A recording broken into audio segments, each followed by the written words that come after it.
my name is Lexi. Welcome back to my channel. Today I just wanted to hop on here quickly and share a message with you, something that I've been thinking about over the past week. Last week I shared with you that I've been in a plateau, and you guys have been super supportive and kind, and I really appreciate that. I just wanted to let you know that I really appreciate all of your nice comments. It really goes a long way, so if you feel like it doesn't mean anything when you leave a comment for someone, it really does. And I super appreciate that. So thank you so much. And just thank you for supporting me on this journey and sharing it with me. It's been a great experience. So, I've been in a plateau, and so I've been trying to work on my mindset because it's been sort of like deja vu. Every time I step on the scale, it's pretty much the same number as the week before, just within a few ounces, and it gets old. I'm not gonna lie. I keep thinking every time I get on that today is gonna be the day where things are going to shift and change, and they haven't yet. So that's that, and it does get old and it's frustrating. And so I've been really trying to shift my mind and think about the things that I know are important. And I was listening to the Fasting Highway podcast, which I mentioned in my favorite podcast video. And I really enjoy that podcast, but I think it was episode 12, and it was Ryan Smith, who he and his wife, Kim, wrote a book called Unbelievable Freedom. And I'll pop in a picture here of the cover of that book. And you can just see from that picture that he and his wife had this incredible transformation. Like, they don't even look like the same people anymore. And so just like huge transformation as far as weight loss and changing their lives. And now they inspire people themselves. So I will link that book down below if you want to check it out. I haven't read it, but I've heard it's really good. And it's just their story. It's not like science-based or anything. It's just kind of their transformation story. And anyway, so Ryan, at the end of his interview, he said something that stuck out to me. He said, having excess fat on your body is a symptom of overall bad health, and losing weight is not the goal in and of itself. And that's hard to remember sometimes, but it's absolutely the truth. And when I came to intermittent fasting, and I think when a lot of people came to intermittent fasting, it was for weight loss primarily. Yes, I wanted to improve my health, and I knew that would happen kind of along with it, but that wasn't, if I'm being truly honest, that wasn't my primary objective. So as I have read books and listened to so many people's stories, I have completely changed my perspective. And to be honest, even if I don't lose or re-lose this 10 pounds that I have regained, I will not stop fasting, because I can't imagine going back to my life before fasting.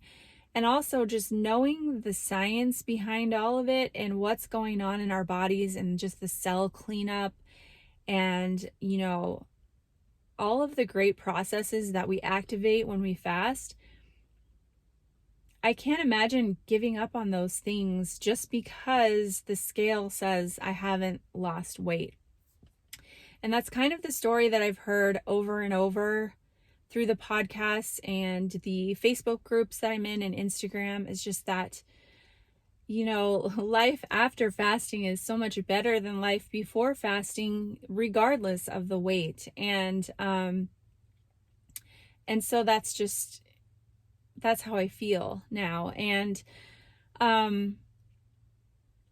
for me, like, I know that there are lingering health issues that haven't been resolved.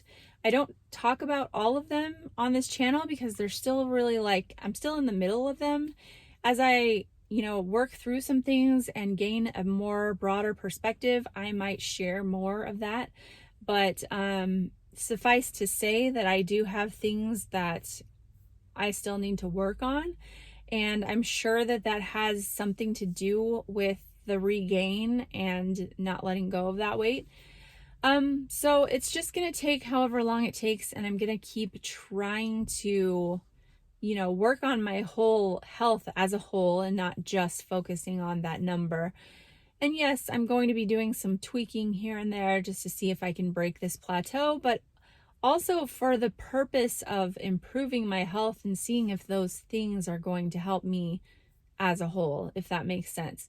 For some people, fasting is going to completely transform their health. They will lose all of the weight they need to lose just by fasting, and it might be completely easy. They might find the protocol that they love and stick with it, and it just does everything that they need it to do. They reverse autoimmune diseases and reverse type 2 diabetes and, get even below their initial goal weight. I've heard of it happening, many, many, many, many times. But here's the thing, everybody has a different experience. Some people will not lose weight for a very long time, or they will hit a plateau for a very long time. And I'm talking about people who actually do have a lot of weight still to lose. But the thing is that we don't know what's happening under the surface, and there can be healing going on that your body is prioritizing, and you don't want to interfere with that just because the scale says you're not making any progress. And for some people, fasting can kind of reveal those problems, and it's kind of like holding up a mirror where it shows you what's happening. And it's so fasting isn't going to fix everything necessarily. It also isn't going to cause all of your problems. So if you have something arise after you start fasting, don't automatically assume that it's because you are fasting. I think there are a few things that could happen, especially if you're fasting too much. And for some people, alternate day fasting might be too much. And it may just be at that point in your life it's too much, because I have heard of people who, they might start alternate day fasting at the beginning of their fasting journey, and they have a really difficult time. And then they'll go to OMAD for a while, really like that, but then transition back to ADF. And when they go back to it, it just clicks, and it's a completely different experience. And so I think that for fasting protocols, sometimes those needs can change. And I think also that we have to focus on, sometimes people may need to change what they're eating. And I don't think that that necessarily means that you need to, go full on any strict diet or anything, but just like cutting back on certain things, or maybe particular foods are making you have inflammation.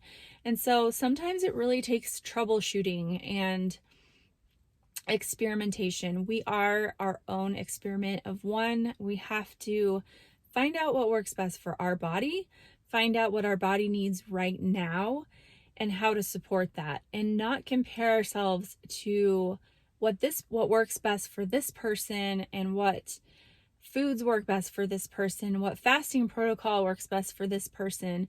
Like, we are all individual, and I'm here to tell you, and not to tell you that you should do what I'm doing, but just to give you ideas maybe, and things that might resonate with you that you could try, and also just to kind of support you in your journey, and to point you to other sources of information, because I'm just one person and I have a limited scope of my own experience, but there are so many people out there who are also sharing their stories. And I think that the more we share, and the more we connect with other people, and try to make those connections, then we are better able to figure out what we need. And so it really just takes some time, some inspiration, some troubleshooting, and experimentation.